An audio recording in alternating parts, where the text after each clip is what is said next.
Les disciples se mirent à discuter vivement pour savoir lequel d'entre eux devait être considéré comme le plus grand. Jésus dit, les rois des nations leur commandent, et ceux qui exercent le pouvoir sur elles se font appeler bienfaiteurs. Mais il n'en va pas ainsi pour vous. Au contraire, le plus grand parmi vous doit être comme le plus jeune. Et celui qui commande doit être comme celui qui sert. Car qui est le plus grand? Celui qui est à table ou celui qui sert? Celui qui est à table, n'est-ce pas? Eh bien, moi je suis parmi vous, comme celui qui sert. Vous êtes demeurés continuellement avec moi dans mes épreuves, et de même que le Père a disposé du royaume en ma faveur, de même j'en dispose pour vous. Vous mangerez et boirez à ma table dans mon royaume. Et vous serez assis sur des trônes pour juger les 12 tribus d'Israël. Simon, Simon, écoute, Satan a demandé de pouvoir vous secouer, comme on secoue le grain pour le séparer de la paille.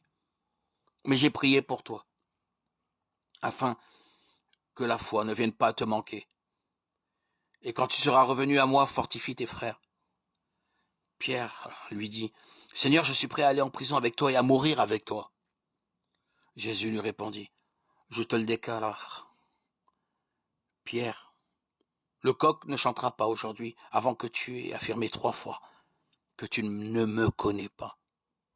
Puis Jésus leur dit, quand je vous ai envoyé sans bourse, ni sac, ni chaussures, avez-vous manqué de quelque chose? De rien, répondirent-ils. Et il leur dit, mais maintenant, celui qui a une bourse doit la prendre, de même celui qui a un sac.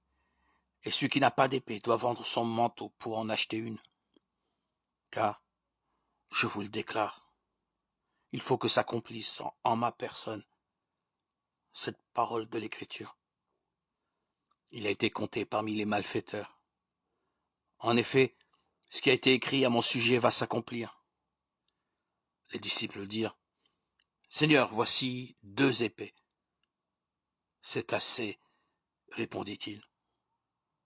Luc 22, 24-38.